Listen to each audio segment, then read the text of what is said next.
Olá, bom dia. Começando mais uma reunião de pauta. Hoje, nessa segunda-feira, dia 24 de maio. E bem, antes da gente iniciar aí o debate da nossa pauta, o tema central aí, declaração do Boulos nas páginas amarelas da Veja. Também comentaremos aqui a carta do Rodrigo Pilha, que denuncia a questão dos presídios no Brasil, a sua prisão e tudo que ele tem vivenciado nesse período.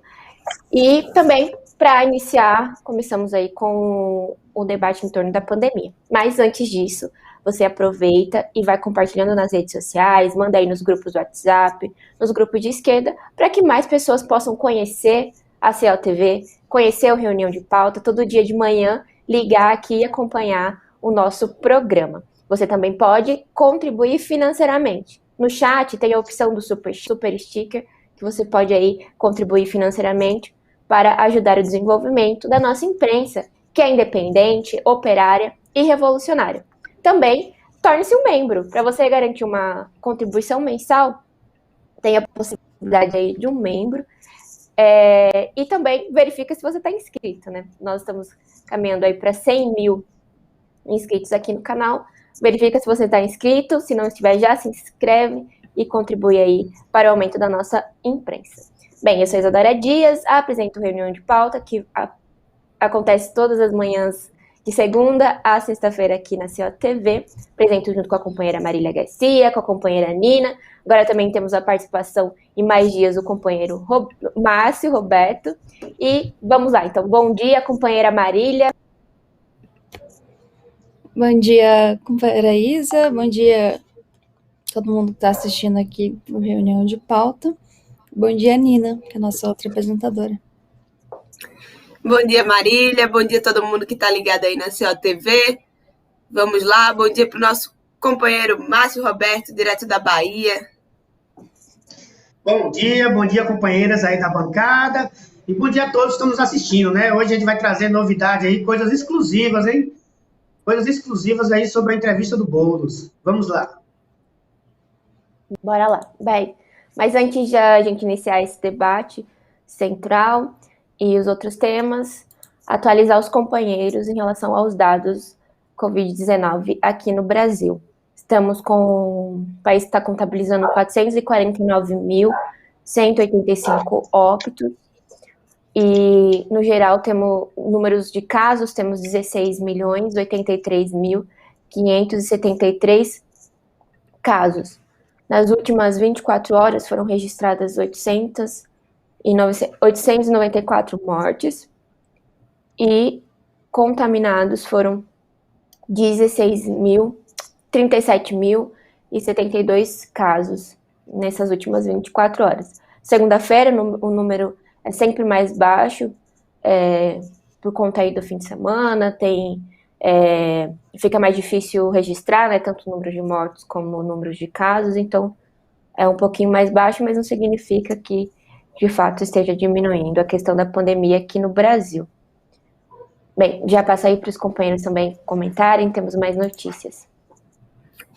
Eu queria fazer um comentário que saem esses números aí. A gente sempre vem falando aqui no Reunião de Pauta sobre a questão da subnotificação. E aí saiu uma notícia da OMS que falou que estima que o número de mortes por Covid no mundo é até 3 vezes maior que os dados oficiais.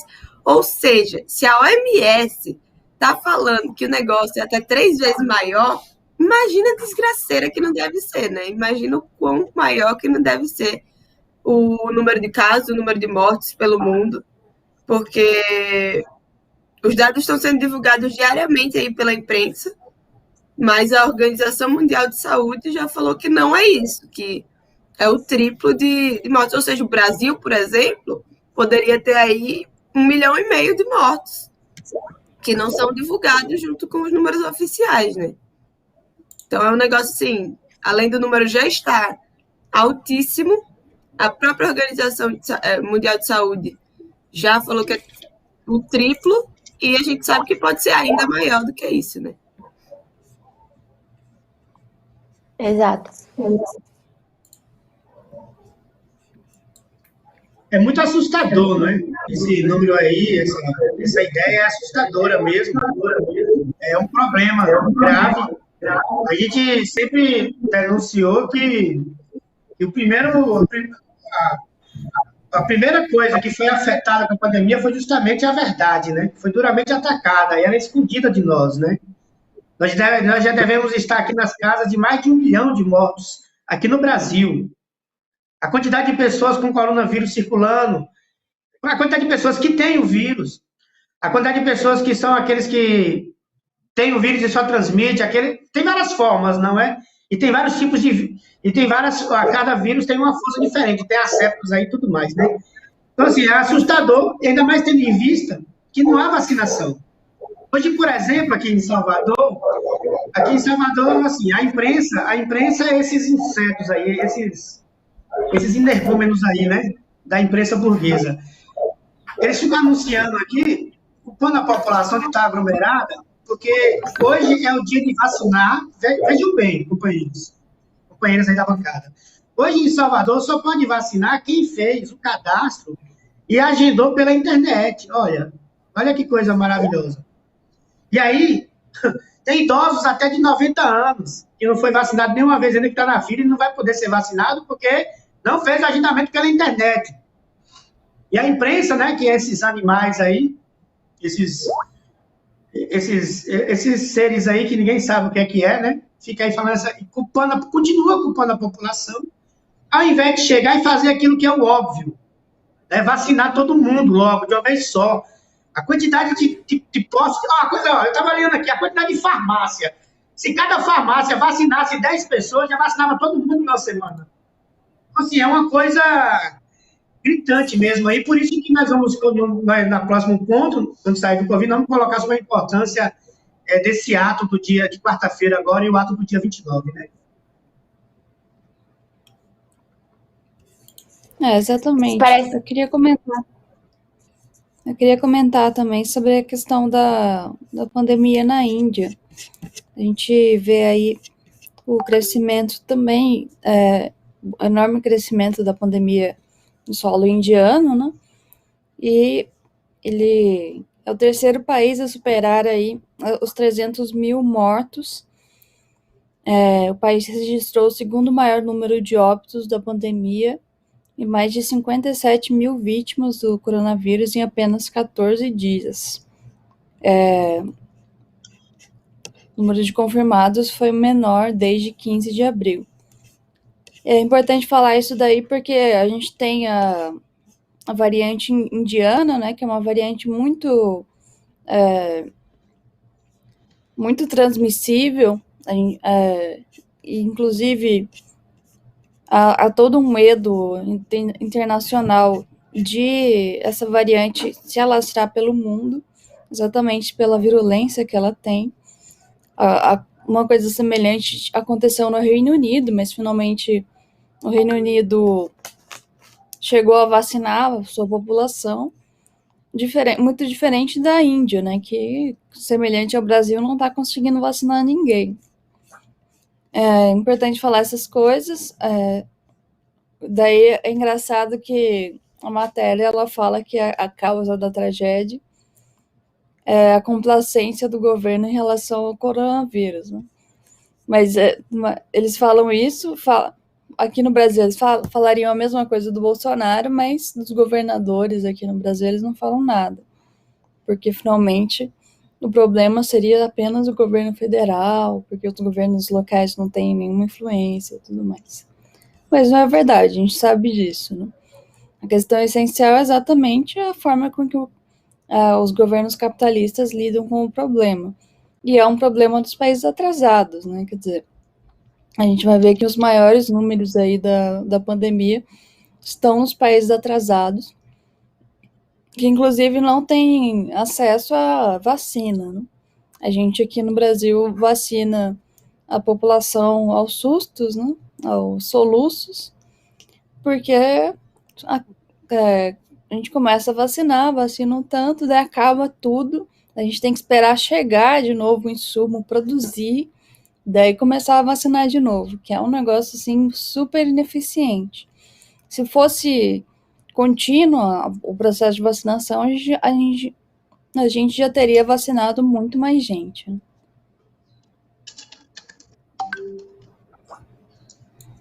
Bem, só uma questão sobre a vacinação. Aqui no Brasil, nós produziremos a Sputnik, mas ela não será para uso aqui no Brasil, né? Ela será exportada para outros países onde a Sputnik foi aprovada. Então, vejam só. Só o que faltava, né? Exato. Aqui nós vamos produzir vacina, sendo que a gente, aqui no Brasil, está muito atrasada essa questão da vacinação. Essa questão da Sputnik, a Anvisa proibiu, a gente tem denunciado que trata-se apenas de por questões políticas, não trata-se de a vacina não ser segura mesmo, até porque milhões de pessoas já foram vacinadas com a Sputnik e até o momento não teve relato aí de nenhum sintoma grave, nem nada disso. A vacina, ela funciona mesmo, tem eficiência, mais do que a própria que é propagandeada pelo Dória. Mas mesmo assim, aqui no Brasil não foi aceito, mas nós produziremos aqui em solo brasileiro e os brasileiros que serão vacinados. É uma situação bem complicada, né? Pois é. É muita Bem, palhaçada isso daí, né? Os caras não aprovam a vacina aqui no Brasil, mas vamos produzir para enviar para o exterior, como se tivesse com bastante. A vacinação aqui no Brasil já tivesse super avançada, que desse para a gente estar produzindo vacina para fora e ponto, né? Não tem nem, é um absurdo, não tem nem palavra. Bem, companheiros, não sei se alguém quer comentar mais alguma coisa, senão podemos dar continuidade aqui à nossa pauta. Podemos? Então, eu gostaria antes da gente entrar no tema central, eu gostaria de destacar a carta do Rodrigo Pilha, militante do PT que está preso por conta aí de ter estendido uma faixa em denúncia ao governo Bolsonaro. E ele escreveu uma carta que foi divulgada aí, contando qual é a situação dentro dos presídios. É uma carta chocante, né? Assim, nós militantes de esquerda, nós aqui do PCO, inclusive o coletivo João Cândido tem uma campanha pelo fim dos presídios. Para nós não é nenhuma novidade, né, o que acontece dentro desses presídios, mas acho importante destacar a carta dele, ele que é um ativista de esquerda, que está passando por isso, e poder divulgar, né, essa situação, e até mesmo como ele fala na carta, ele também se tornará um militante contra as cadeias e denunciar a situação das cadeias. Eu vou passar para a Nina, ela esse fim de semana fez uma matéria para o nosso diário contando a situação, então passo para você, Nina. É interessante que na carta dele, que foi divulgada inclusive pela mãe dele, ele divulga não só os casos que ele sofreu de tortura na cadeia, mas os casos que os presos têm sofrido lá dentro também, seja de agressão verbal ou de agressão física. Ele denuncia vários tipos de tortura que eles são colocados a passar no sistema prisional, de colocar os presos para sentar só de roupa íntima no pátio. A gente já viu isso que acontecia nas prisões femininas também, né? Quando o Sérgio Moro foi lá e aprovou a tortura tranquilamente nas cadeias, colocavam as mulheres lá para sentar de calcinha em cima dos formigueiros. Isso também é feito com as prisões masculinas. Ele coloca que tem uma citação dele que é importante, né? Que ele fala assim, informo a vocês que o mesmo espancamento que sofri, as agressões verbais, as ameaças e as torturas psicológicas e físicas pelas quais passei, por ser um ativista de esquerda, eu também presenciei e ainda presencio as mesmas práticas em relação aos outros apenados, e muitas vezes de maneira gratuita, por mero sadismo das autoridades que a praticam. Ou seja, ele denunciou mais de uma vez durante a carta dele aí também que os agentes penitenciários, a polícia, eles chegam lá e meio que às vezes sem nenhum motivo começa a querer, sei lá, acho que a vida dos agentes penitenciários está muito entediante, e aí eles vão lá e começam a querer torturar os presos para se divertir. Porque com ele já falou, né? Chega, insulta, petista, safado, vagabundo, não sei o quê. Mas com os outros presos também acontece isso daí de uma forma meio que gratuita, né? Ele coloca assim também. Infelizmente, tiros, porradas e bombas de efeito moral e gás de pimenta em reeducando sentados apenas de cueca nos pátios, com as mãos na cabeça, em posição de rendimento, ocorrem inclusive no CPP, e são no mínimo excesso de uso da força, para não dizer que é tortura. Nessa carta, a gente liberou a carta dele na íntegra lá no nosso diário, no Diário Causa Operária, e é muito interessante ver, porque ele coloca uma série de relatos aí sobre a tortura que ele viveu lá tá vivendo agora ainda, né? Porque ele continua preso. Porque, assim, é importante falar também que, assim, o cara foi preso por levantar uma faixa de Bolsonaro genocida, que a gente já denunciou aqui algumas vezes, e etc., que é um negócio absurdo. Ele foi preso junto com os amigos e aproveitaram um negócio de um desacato policial que ele tinha em 2014 para prender o cara. E ele tá lá até agora. Então, é interessante ler a carta na íntegra, porque ele fala bastante sobre o que ele está passando por lá. Fala que já foi torturado fisicamente, inclusive, além da tortura psicológica que ele passa dentro da cadeia. E ele coloca, inclusive, uma coisa que é importante, que é o seguinte: enfim, se é verdade que há internos considerados de alta periculosidade, e para isso existem os presídios e regimes de segurança máxima, mas verdade é que mais da metade da massa carcerária não cometeu crimes contra a vida e não são serial killers ou bandidos de altíssima periculosidade. E ainda se fossem, o que a lei penal prevê é apenas a privativa de liberdade, e não o direito dos agentes do Estado a insultar, ameaçar, espancar, mutilar, torturar e até matar. Eu queria destacar bem esse trecho, porque a gente coloca, né, agora durante a pandemia, seria necessário soltar todos os presos não perigosos. E você vê, de fato, a maioria, como é denunciado aí na carta do Rodrigo Pilha, a maioria das pessoas que está nas cadeias são pessoas que, lembrando, muitos nem foram julgados. Nós temos aí quase 50% das pessoas que estão presas não foram julgadas, então, de fato, nem são condenados. E também, muitos estão presos por crimes morais, como é o caso do tráfico de drogas. Então, não são crimes aí que, como ele coloca, não são serial killers, não são pessoas aí sanguinárias que saem na rua matando todo mundo, que são monstros, seres altamente perigosos.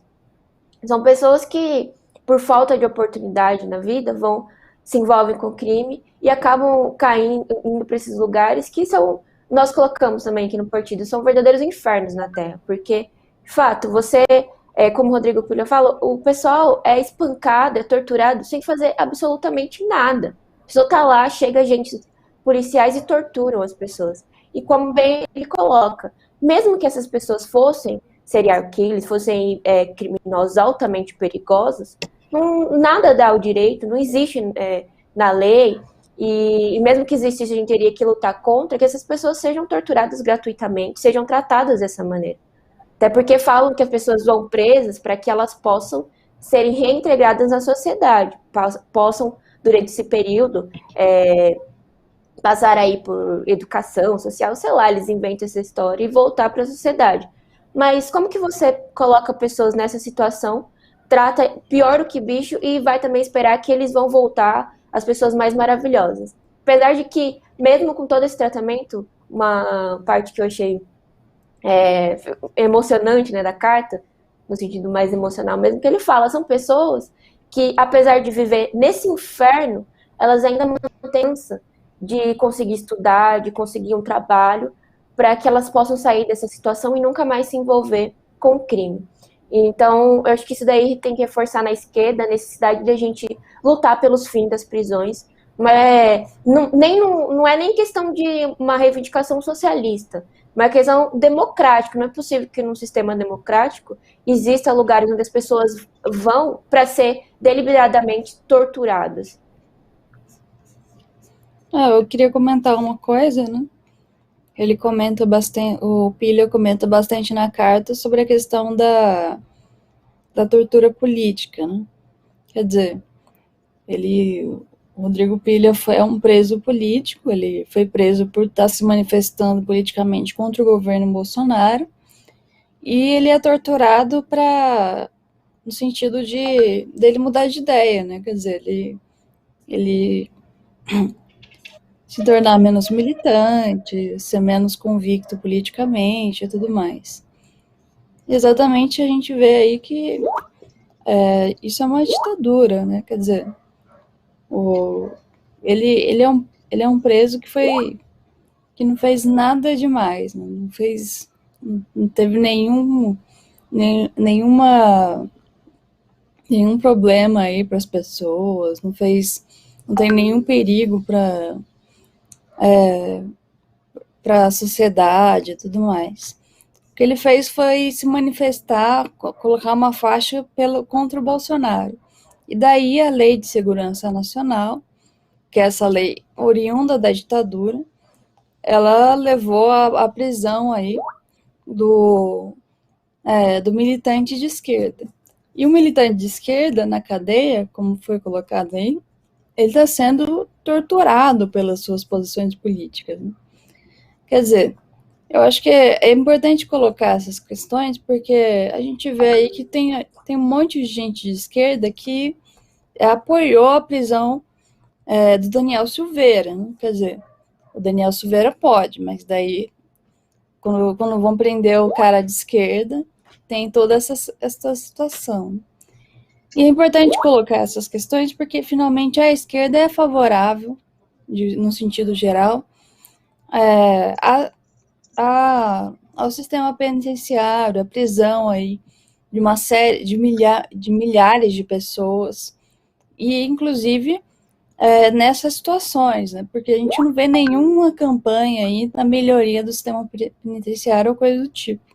Na verdade, a gente vê aí a campanha de que os policiais deveriam ter mais altos salários, o sistema penitenciário precisaria ter mais orçamento exatamente para matar e para torturar a população. Então, quer dizer, a gente vê um erro muito grande na esquerda, inclusive em apoio aí à Lei de Segurança Nacional, e é necessário se opor aí a essas posições super ditatoriais, né? Quer dizer, é preciso ser de esquerda de verdade, se opor à prisão, se opor aí à prisão política, se opor a todas as questões através da luta contra todas as prisões, né? Exato. Eu gostaria de... É importante o comentário que a Marília fez, e eu acho que isso esclarece, essa situação, né, esclarece melhor. Nós, o PCO, somos contra a qualquer tipo de criminalização do racismo, homofobia, machismo, porque resulta nisso, prender as pessoas para essas prisões, onde elas vão ser torturadas, onde elas vão ser tratadas da maneira que o Pilha está denunciando, e para o que contribuiria com a sociedade esses tipos de prisões? A pessoa foi racista, homofóbica, e ir para esses lugares. Então, reforça aí a necessidade, o debate, né, da esquerda ser contrária a qualquer tipo de criminalização. A única política possível para quem se diz de esquerda é lutar pelo fim das prisões, lutar pelo fim do que está acontecendo aí, essas torturas. A gente tem agora na pandemia a situação dos presídios, denúncias aí que as pessoas presas pedem auxílio para serem tratadas, porque elas estão com sintomas de Covid, e elas são espancadas em resposta a esse pedido de ajuda. Então, quem se diz de esquerda precisa se unir. Acho muito importante essa carta do Pilha. Então, precisamos aí se unir, de fato, para acabar com as prisões. Bem, se o Márcio quiser comentar alguma coisa. Eu acho que é isso aí. Tem que acabar, tem que ir lá e abrir as portas e soltar todo mundo mesmo. Os caras estão sendo torturados, não tem nada justifica torturar ninguém. Não podemos aceitar isso. A esquerda tem que botar como bandeira também, né? Hoje, por exemplo, só uma coisa interessante. Hoje, no café da manhã, parou um carro da Guarda Civil Metropolitana, desceu três coisas lá, com as armas, de um tamanho, para comprar um pão dentro da padaria, que eu falei, meu Deus. O cara chega assusta. Qualquer pessoa que vê aquele assusta de ver o nível. Só do cara descer do carro. É muita arma, é muito pesada a armamento, sabe? Viu? O pão era perigoso, Márcia.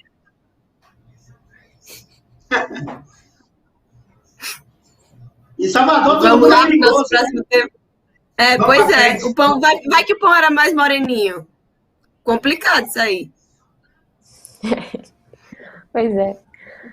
Bom, dando continuidade à nossa pauta, vou chamar aí o momento Abutre, que está relacionado aí com o nosso tema central. E aí já passamos também para o Márcio iniciar o debate.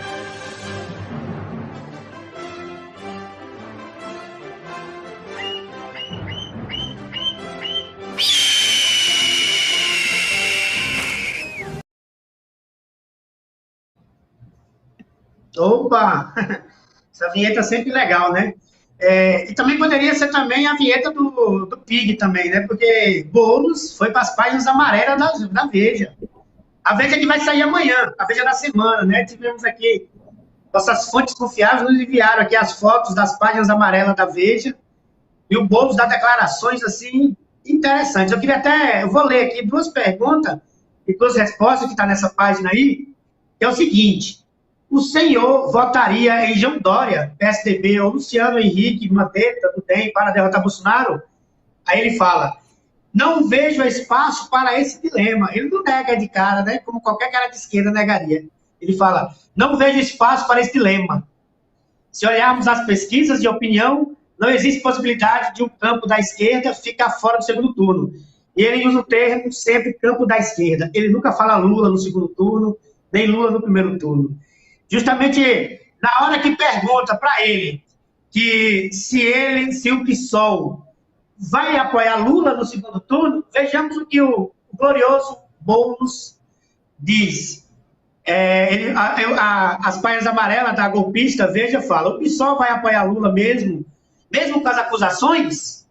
Aí, Boulos, o partido vai ter o seu congresso e vai tomar definições sobre 2022. O meu posicionamento é pela unidade da esquerda. Olha que debate interessante, né? Agora, para a gente abrir o debate para todo mundo, eu vou ler o que ele fala sobre a corrupção. E a Veja, é claro, né, destacou, tá grandão aí no meio aí, ó, como destaque. É inegável que houve corrupção no período do governo Lula. Né? Há corrupção no Estado brasileiro desde sempre. Que o ex-presidente seja julgado de acordo com o processo legal. Boulos quer um julgamento justo para o Lula, né? Boulos, ou seja, a grosso modo aqui, quando você pega um julgamento justo para alguém que, inclusive, ficou 1 ano na cadeia, você está pedindo que ele volte para a cadeia, né? Então, Boulos aqui, de 3 perguntinhas que eu li, ele nega votar em Lula, né? Ele não diz que não votaria nos caras da direita. Ele fala que na pesquisa, eles estão lá embaixo. Quer dizer que Mandetta estivesse lá em cima na pesquisa, ele votaria? Você vê, é um elemento que o nível da esquerda pequeno-burguesa é alto. Agora, com relação ao PSOL, né? Quando ele foi candidato a presidente, para poder chegar e fazer uma campanha contra o PT, só bastou uma canetada do PSOL. Filiou ele, no mesmo dia ele já virou candidato. Agora, para apoiar Lula, né? Mesmo estando na frente das pesquisas, o Congresso do PSOL que vai decidir. Vejamos que democrático o Boulos se tornou, hein? É surpreendente o nível, né? O nível de abutrismo, né? Até o cara vai dar entrevista no inimigo, já começa daí. Que é a Veja, né? Olha que foto linda. Até eu me inspiro, né? E aí, esse título da matéria é assim, é hora de ir às ruas. Tem uma pergunta que o cara da Veja pergunta para ele assim, mas há impeachment sem povo na rua? Né? Olha como é que a Veja é a favor da rebelião popular. Aí o Boulos fala assim, não houve mobilização da esquerda nos últimos meses pela gravidade da situação sanitária. Não é que quando você fica com gravidade, você vai lá e luta para acabar com o fedor do negócio. Não. Você espera, por exemplo, a escravidão, por exemplo. Nós estamos no mês de maio ainda, né? Os escravos não deveriam ter morrido na luta, não deveriam ter morrido na guerra, na guerrilha, não deveriam ter morrido na chicotada, no tronco. Né? As mulheres deveriam ter continuado sendo estrupadas lá, os escravos sendo escravos, com bola de ferro, 50 quilos de tora de madeira no pescoço, morrendo aos 16 anos já sem força, esperar o dia que ela ia acabasse naturalmente a abolição. Não poderia lutar. Né? Ninguém deveria lutar. A Revolução Russa também não deveria ter acontecido. Como é que o povo vai para a rua na hora que todo mundo está com fome? Como é que o povo vai para a rua na hora que ninguém tem nem comida, nem moradia? Vamos esperar ter moradia, vamos esperar ter comida, vamos esperar ter tudo. Aí depois a gente vai para a rua lutar. É assim também. Tá vendo como é que é o nível baixo, cínico, cafajeste desse abutre? É um cara escroto, né? A gente chama de esquerda pequena burguesa porque faz jus ao pensamento pequeno burguês. Eu vou passar para as companheiras aí continuar o debate. Eu gostaria de destacar essa frase mesmo, da questão dele, que ele colocou de ir para as ruas, né? Só que isso mudou agora, porque, de fato, há pouquíssimas semanas ele estava falando aí que a gente teria que ir para a rua só quando acabasse a pandemia. Acho que essa declaração não tem nem 2 semanas. E aí agora que viram que não tem como mais segurar, né, a necessidade de ir para as ruas, os abutres aparecem aí fazendo propaganda. E eu tenho certeza que, assim como ele falou, Boulos acusou o PCO de não ter lutado contra o golpe, que é ele que iniciou a luta contra aqui no Brasil. Eu estou até vendo também ele falar que durante a pandemia ele falou a todo momento que deveríamos ir para a rua, lutar contra o que estava acontecendo e tal. E o Boulos nas folhas amarelas da Veja também mostra, né, o caráter desse elemento da esquerda pequeno-burguesa. Acho um absurdo essa declaração dele em relação à corrupção, que Lula estaria envolvido. A gente sabe que isso é uma declaração totalmente direitista, faz jus aí à Veja. A gente sabe que a Veja levantou por muito tempo, ainda, né, faz uma propaganda fortíssima contra o Lula, usando a questão da corrupção. E outra coisa que também achei interessante é que a gente saiu agora, nessa última semana, as notícias aí de que o Lula ganharia do Bolsonaro no primeiro turno. E o cara não fala absolutamente nada disso. Por isso que a gente vê que é uma falcatrua essa história aí de se juntar com todo mundo para derrotar o Bolsonaro, sendo que é só para ajudar a levantar aí a direita civilizada. Porque, como assim, se a gente quer derrotar o Bolsonaro, as pesquisas apontam, o Lula derrotaria o Bolsonaro no primeiro turno. Por que ainda tem que ter a discussão de fazer aí congresso para decidir? Tá óbvio, quem é de esquerda, quem quer derrotar o Bolsonaro, vai apoiar o Lula, tem que impulsionar para que a campanha do Lula, a candidatura dele, seja mais à esquerda, seja de fato tem o apoio popular, que na verdade já tem, né, mas que essa candidatura não se alie com setores direitistas. Tem que ser essa que tem que ser a postura da esquerda. Aí o cara aparece aí falando que do Mandetta, você vê, puro golpismo. Eu queria falar uma coisa e eu percebi outra coisa. Eu queria que a produção passasse a fotinha do Boulos aí na página amarela, porque o cabra, ele consegue ser tão abutre que até a mãozinha ele botou ali faltando um dedo na mão. Pareceu um negócio muito ridículo, cara. Verdade. Ficou com a mãozinha sem o dedinho. É muito... Ai, meu Deus do céu. Bom, e outra coisa é o seguinte, ele coloca aqui, né? A Veja coloca. Em ascensão, o líder do MTST vê clima para protestos contra Bolsonaro, acredita que a CPI pode levar ao impeachment e sonha com um novo ciclo de esquerda mais radical que as gestões do PT. Ou seja, o mais radical que a gestão do PT é esse playboy que está aí na frente de vocês. Pelo amor de Deus, né? Desde quando o PSOL é mais radical que alguma coisa, para começo de conversa? Segundo, desde quando o pessoal faz congresso para decidir qualquer coisa? Porque quando o Boulos foi candidato nas eleições de 2018, para ficar ali roubando o voto do Lula, ninguém viu congresso de pessoal nenhum. A gente viu que a direção decidiu que o Boulos ia ser candidato, o cara que nem era filiado nem nada e ponto. As bases que foram contra, quem liga?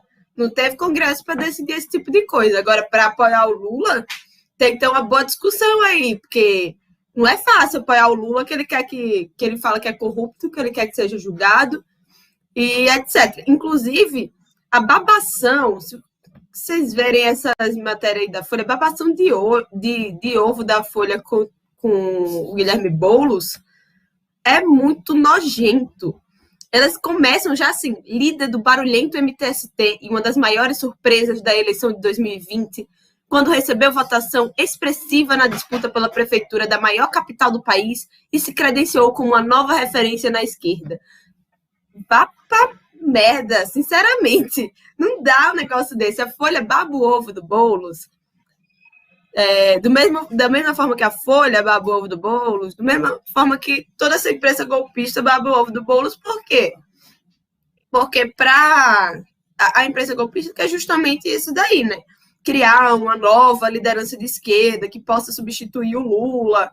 O Lula já está ultrapassado, tem que ter uma nova liderança de esquerda que esteja ligada a eles, que eles possam colocar a política deles por trás dessa grande nova liderança de esquerda, que aí é o Boulos, né? E vale a pena ver essa babação de ovo, porque, sinceramente, você vê quem é quem. A Veja foi a revista que mais fez campanha falando sobre a corrupção do PT, que o Lula era muito corrupto, que a Dilma era a mais corrupta do planeta, que tinha que derrubar eles, porque estão roubando o dinheiro do povo brasileiro, que não sei o quê, que não sei o quê.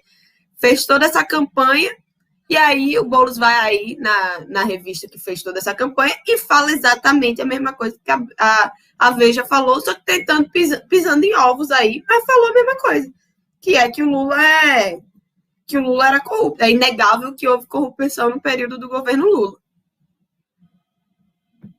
Cara, é muito abutre.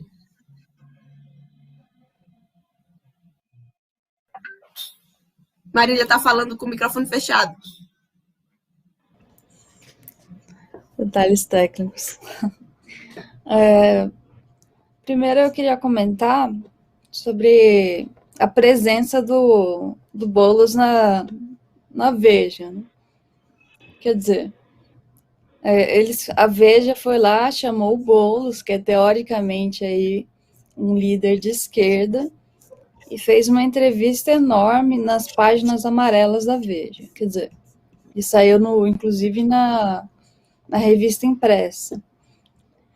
A gente tem que desconfiar desse tipo de coisa, porque a gente sabe que nenhum candidato de esquerda, ou nenhum político de esquerda, de fato, sai nas páginas amarelas da Veja.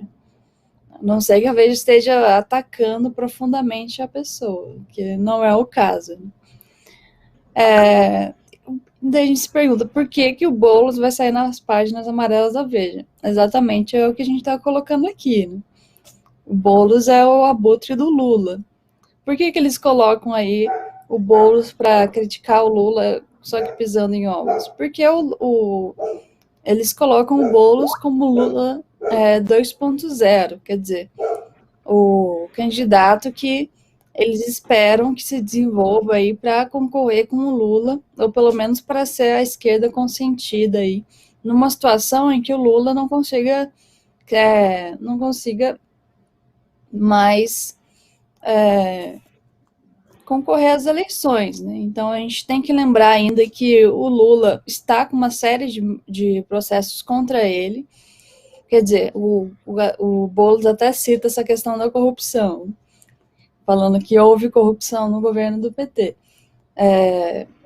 E o Lula, de fato, está com uma série de processos contra ele, e esses processos são uma bomba relógio, né? Quer dizer, o Lula está a qualquer momento perigando aí de sofrer mais um trânsito em julgado e não poder concorrer às eleições. Quer dizer, agora aí tem todo esse namoro da direita com o Lula, mas é uma coisa passageira.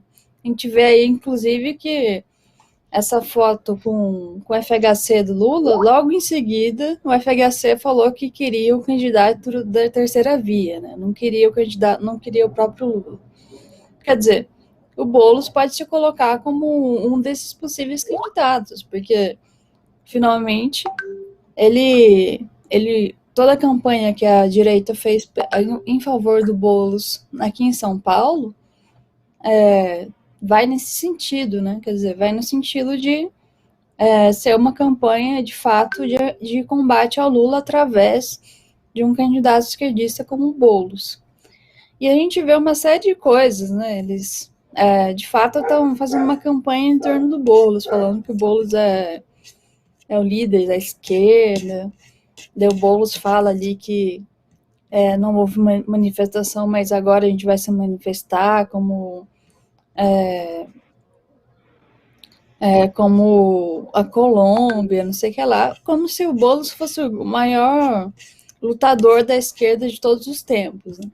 Só que a gente só vê essas coisas que falam do Boulos nos jornais da direita. Quer dizer, a gente que está, de fato, lutando nas ruas, a gente não vê o Boulos em lugar nenhum, não vê o Boulos chamar aí manifestações. Na verdade, as únicas manifestações que o Boulos participou no ano passado foram aquelas manifestações que, inclusive, boicotaram todo o movimento, né? Quer dizer, tem que lembrar aí que as únicas manifestações que ele participou foi aquelas nas quais ele fez o acordo com a polícia militar para que a gente não pudesse fazer atos junto com os coxinhas na Paulista. Então, quer dizer, na verdade a gente vê aí que tem todo um acordo aí do Boulos com a direita. A gente não pode negar isso daí. E, Marília, outras vezes também que nós vimos ele nas ruas foi na época das eleições, né? Aí foram para as ruas. Naquele momento poderia ir, né? Depois se trancaram em casa, falaram que tinha que ficar em casa, não tinha o que fazer, vamos esperar a pandemia acabar, vamos esperar a direita matar 2 milhões de pessoas aqui no Brasil, e aí depois a gente sai para as ruas. O que mostra também que eu acredito, trata-se aí de, novamente, interesse eleitoreiro, né? Porque, como eu vi na entrevista da Veja, ele está fazendo campanha eleitoral para ele. Então, agora, pode ser que saiam às ruas mesmo, né? Porque precisa fazer campanha eleitoral. Não trata-se também de levar as principais reivindicações para a população, a questão da quebra da patente das vacinas, auxílio emergencial de um salário mínimo. Não trata-se nada disso. Bem, não sei se os companheiros querem acrescentar mais alguma coisa, senão podemos já caminhar para o final do nosso programa. Eu gostaria de, antes disso, passar umas fotos dos mutirões. Eu acho só uma coisa que é importante, é que o Boulos, ele, em nenhum momento, ele defende a candidatura do Lula. Isso tem que ser deixado muito claro. Toda vez que pergunta, e olha que a Veja tentou, né? Fez algumas perguntas com relação ao Lula e tal, e o cara se saiu de todas as perguntas, não falou de nenhuma forma que iriam apoiar a candidatura do Lula. No máximo, ele fala que é a favor de uma unidade da esquerda, de uma forma abstrata, mas que, na verdade, a unidade é em torno dele, né? Porque do Lula, ele não fala nada, ele não deixa em nenhum momento claro que o pessoal iria apoiar o Lula. Isso não fica... ele não demonstra isso, né? Nem que ele não deixa claro, ele não demonstra isso em nenhuma das respostas que ele deu nessa entrevista. Inclusive, sobre o caso do Lula, ele ainda fala, né, que o STF mostrou no caso do Lula, foi que o processo conduzido por Moro era absolutamente viciado. Também não falou que foi um processo completamente facesco, persecutório, nem nada do tipo. Só falou que o que o Moro julgou ali era um processo viciado. É um cara muito, muito oportunista, safado, playboy, que vai querer aí aparecer como nova liderança da esquerda. Mas é o mesmo cara que está aí fazendo de tudo para que a esquerda não vá para as ruas se mobilizar, né? Fazendo acordo com direita, etc. Não dá para levar a sério uma liderança de esquerda como Guilherme Boulos, né? Pelo amor de Deus. Exato. Bem, então, para encerrar, gostaria de pedir para a produção colocar as imagens dos mutirões esse fim de semana, os mutirões aí que o PCO fez durante todo o período da pandemia, não deixamos aí de fazer um trabalho político com a população, e agora estamos fazendo a campanha pelo ato do dia 29, levando os panfletos, convidando os trabalhadores para participar dessas manifestações do dia 29, que são fundamentais aí para a luta que a gente precisa fazer agora, que questão da vacina, do auxílio emergencial.